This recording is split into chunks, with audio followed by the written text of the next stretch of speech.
Thank you for the opportunity to speak to you, and thank you to the Center for National Interest for honoring me with this invitation. It truly is a great honor. I'd like to talk today about how to develop a new foreign policy direction for our country, one that replaces randomness with purpose, ideology with strategy, and chaos with peace. The direction I will outline today will also return us to a timeless principle. My foreign policy will always put the interests of the American people and American security above all else. America first will be the major and overriding theme of my administration. Today, I want to identify 5 main weaknesses in our foreign policy. First, our resources are totally overextended. President Obama has weakened our military by weakening our economy.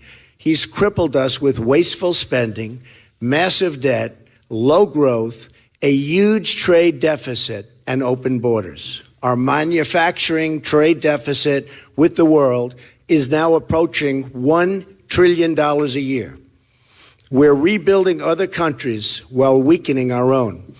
Ending the theft of American jobs will give us resources we need to rebuild our military, which has to happen, and regain our financial independence and strength. Secondly, our allies are not paying their fair share. Our allies must contribute toward their financial, political, and human costs, but many of them are simply not doing so.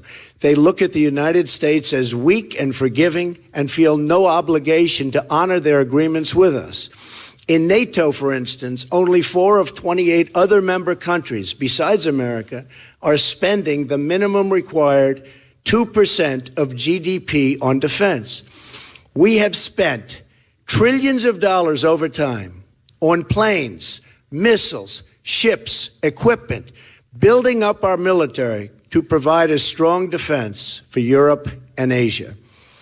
The countries we are defending must pay for the cost of this defense. And if not, the U.S. must be prepared to let these countries defend themselves. Thirdly, our friends are beginning to think they can't depend on us. We've had a president who dislikes our friends and bows to our enemies. He negotiated a disastrous deal with Iran, and then we watched them ignore its terms even before the ink was dry. Iran cannot be allowed to have a nuclear weapon. President Obama gutted our missile defense program, then abandoned our missile defense plans with Poland and the Czech Republic. He supported the ouster of a friendly regime in Egypt that had a long-standing peace treaty with Israel and then helped bring the Muslim Brotherhood to power in its place. Israel, our great friend, and the one true democracy in the Middle East, has been snubbed and criticized by an administration that lacks moral clarity. President Obama, he's treated Iran with tender love and care and made it a great power. Iran has indeed become a great, great power in just a very short period of time because of what we've done. Fourth, our rivals no longer respect us. In fact, they're just as confused as our allies. But an even bigger problem is that they don't take us seriously anymore. President Obama watches helplessly as North Korea increases its aggression and expands further and further with its nuclear reach.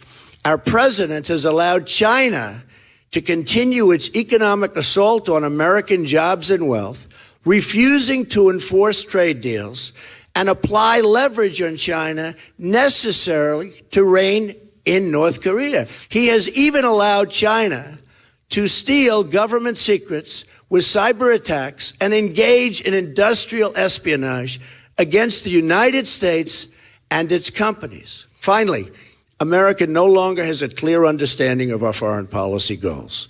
Since the end of the Cold War and the breakup of the Soviet Union, we've lacked a coherent foreign policy.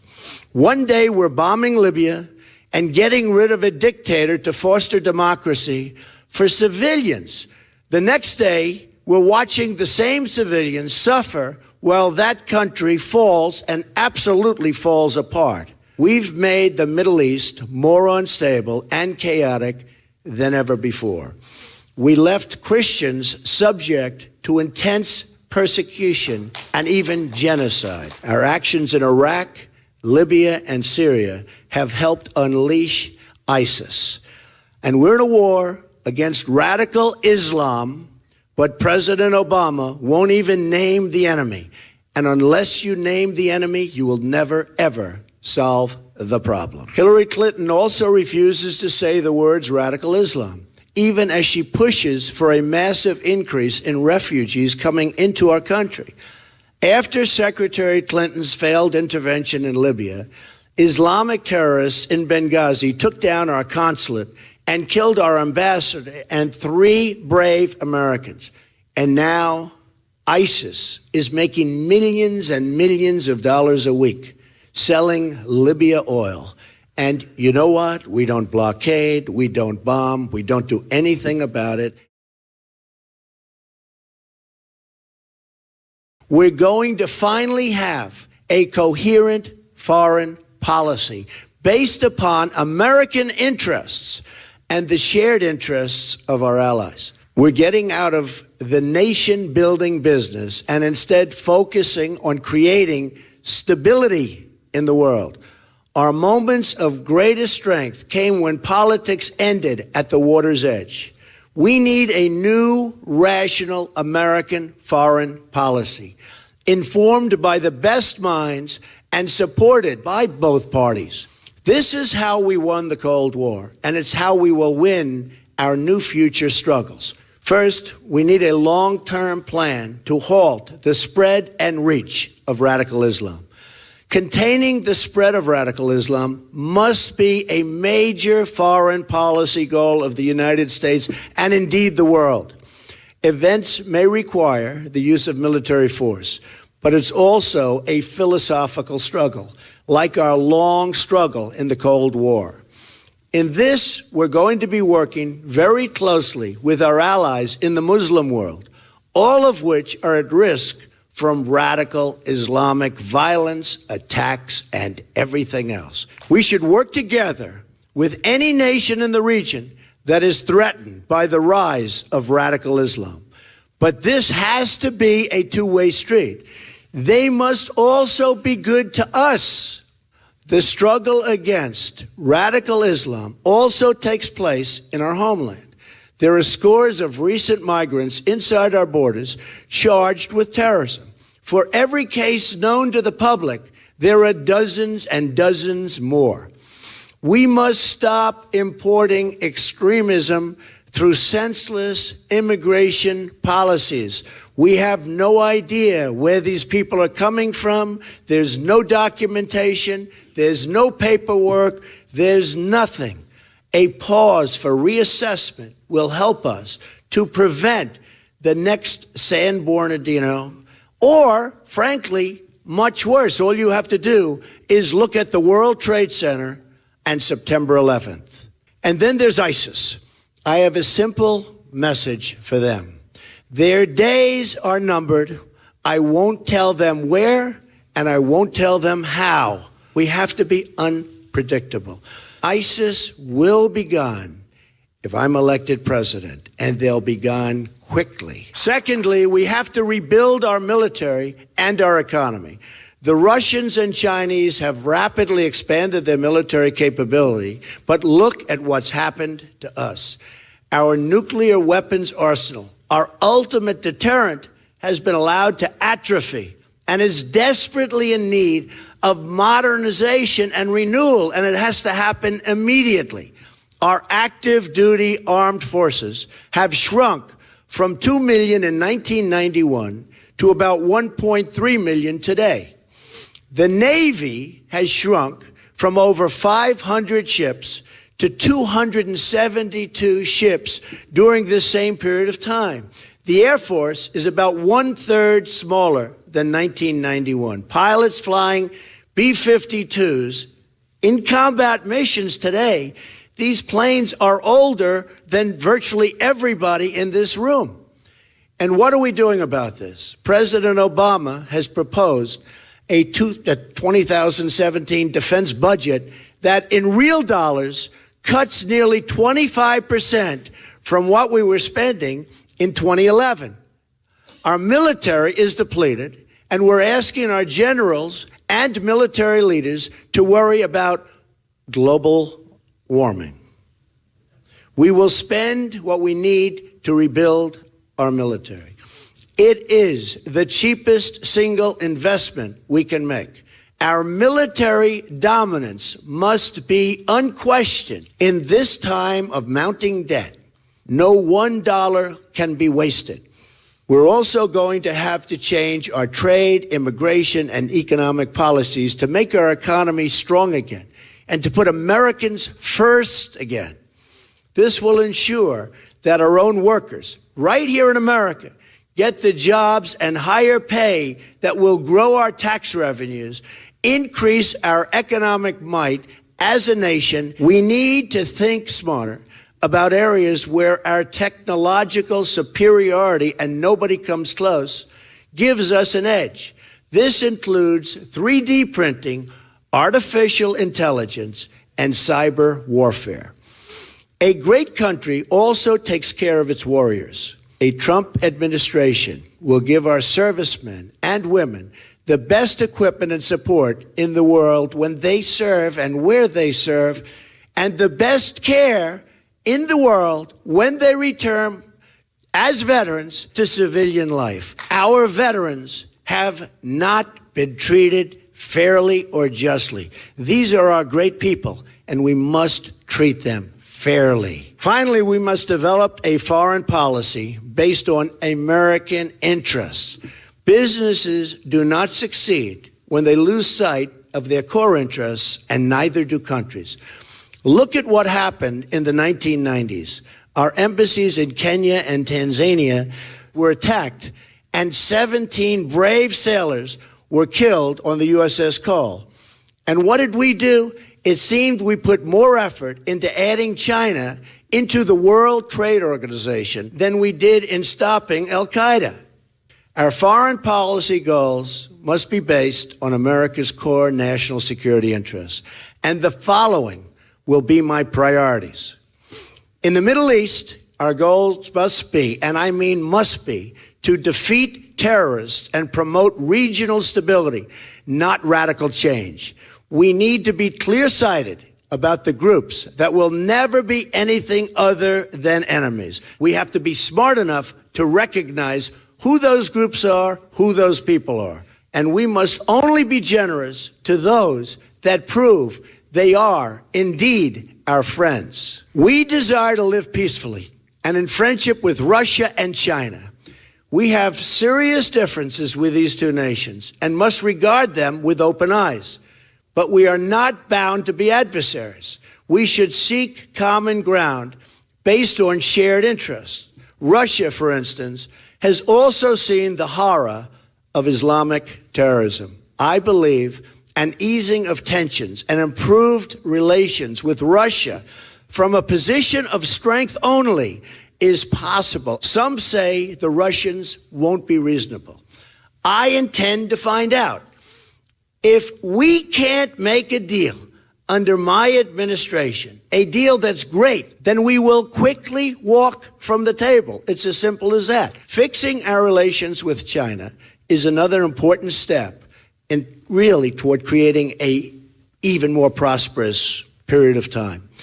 China respects strength, and by letting them take advantage of us economically, we have lost all of their respect.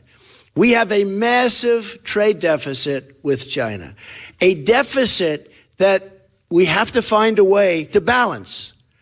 A strong and smart America is an America that will find a better friend in China. Look at what China is doing in the South China Sea. They're not supposed to be doing it. We can both benefit or we can both go our separate ways. After I'm elected president, I will also call for a summit with our NATO allies. and a separate summit with our Asian allies. In these summits, we will not only discuss a rebalancing of financial commitments, but take a fresh look at how we can adopt new strategies for tackling our common challenges. For instance, we will discuss how we can upgrade NATO's outdated mission and structure grown out of the Cold War to confront our shared challenges, including migration and Islamic terrorism. I will not hesitate to deploy military force when there is no alternative. But if America fights, it must only fight to win. I will never send our finest into battle unless necessary, and will only do so if we have a plan for victory with a capital V. Our goal is peace and prosperity, not war and destruction. The best way to achieve those goals is through a disciplined, deliberate, and consistent foreign policy. I will also be prepared to deploy America's economic resources. Financial leverage and sanctions can be very, very persuasive, but we need to use them selectively and with total determination. Our power will be used if others do not play by the rules. In other words, if they do not treat us fairly. Our friends and enemies must know that if I draw a line in the sand, I will enforce that line in the sand. War and aggression will not be my first instinct. You cannot have a foreign policy without diplomacy. A superpower understands that caution and restraint are really, truly signs of strength. Although not in government service, I was totally against the war in Iraq, very proudly, saying for many years that it would destabilize the Middle East. Sadly, I was correct. And the biggest beneficiary has been Iran, who is systematically taking over Iraq and gaining access to their very, very rich oil reserves. My goal is to establish a foreign policy that will endure for several generations. That's why I also look and have to look for talented experts with approaches and practical ideas, rather than surrounding myself with those who have perfect resumes but very little to brag about, except responsibility for a long history of failed policies and continued losses at war. Finally, I will work with our allies to reinvigorate Western values and institutions. Instead of trying to spread universal values that not everybody shares or wants, we should understand that strengthening and promoting Western civilization and its accomplishments will do more to inspire positive reforms around the world than military interventions. These are my goals as president. I will seek a foreign policy that all Americans, whatever their party, can support, so important, and which our friends and allies will respect and totally welcome. The world must know that we do not go abroad in search of enemies, that we are always happy when old enemies become friends and when old friends become allies. To achieve these goals, Americans must have confidence in their country and its leadership again. Many Americans must wonder why our politicians seem more interested in defending the borders of foreign countries than in defending their own. Americans must know that we are putting the American people first again, on trade, on immigration, on foreign policy, the jobs, incomes, and security of the American worker will always be my first priority. No country has ever prospered that failed to put its own interests first. Both our friends and our enemies put their countries above ours.